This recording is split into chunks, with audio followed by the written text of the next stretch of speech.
સ્થળ, મંદિર, post office, પછી આપણા બાજુમાં છે પોલીસ સ્ટેશન, બરોબર, બેંક. હા, તો એ બધી વસ્તુ હોય, આપણા રોડ હોય, રસ્તા પરના રોડ હોય, બધા કેવા રાખવા પડે? ચોખ્ખા. બરોબર, ગંદકી કરવી નહીં. આપણે કચરો ક્યાં નાખવાનો? ડસ્ટબિનમાં. ક્યાં નાખવાનો?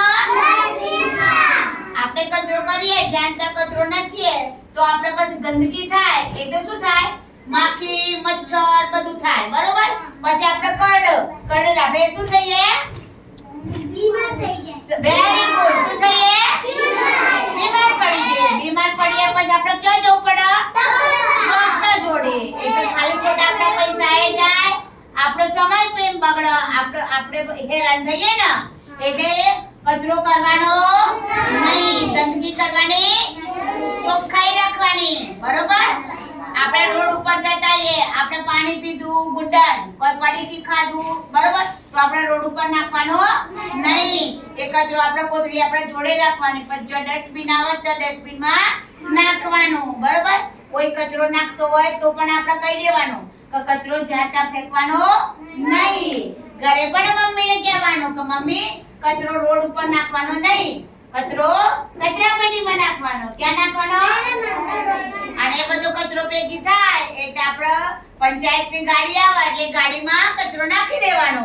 બીજો કે ઢગલો કરવાનો નહીં. એટલે શું રાખવાનું? ચોખ્ખાઈ. એવી રીતે આપણા શરીરની ચોખ્ખાઈ રાખવાની. શું કરવાનું? સવારે પહેલું શું કરવાનું? ઉઠી બ્રશ કરવાનો, દાંત ચોખ્ખા રાખવાના. બરોબર, પછી નાહવાનું. નાહવાથી શું થાય? આપણું શરીર ચોખ્ખું થાય. શું થાય? સરસ. પછી માથામાં શું નાખવાનું? તેલ નાખીને માથું ઓળાવવાનું. બરોબર, એટલે આપણા વાળ પણ કેટલા સરસ રી, ચોખ્ખા રી. પછી આપણા નખ કેવા કરવાના? મોટા કરવાના નહીં, નખ કાપી નાખવાના.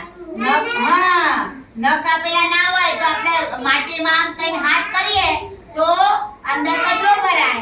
બરોબર, હા, બરોબર, બધા કાપી નાખ્યા છે. તો જો નખ મોટા હોય શું થાય? અંદર માટી ભરાય. પછી આમ કઈને આપણે બાટી ખાવા જઈએ એટલે એ બાટી આપણા નખમાં જે મેલ ભરાયેલો હોય એ આપણે ક્યાં જાય? પેટમાં જાય. પછી આપણે શું થાય? પેટ દુખે. પેટ દુખે ક્યાં જવું પડે? હાર્મી ડોક્ટર જોડે, દવાખાને જોડો તો ડોક્ટર મોટી બધી સુઈ આપે ને આપણે. એટલે નખ આપણા કાપેલા રાખવાના, આપણે ચોખ્ખા ગાબા પહેરવાના, ગંદકીમાં રમવાનું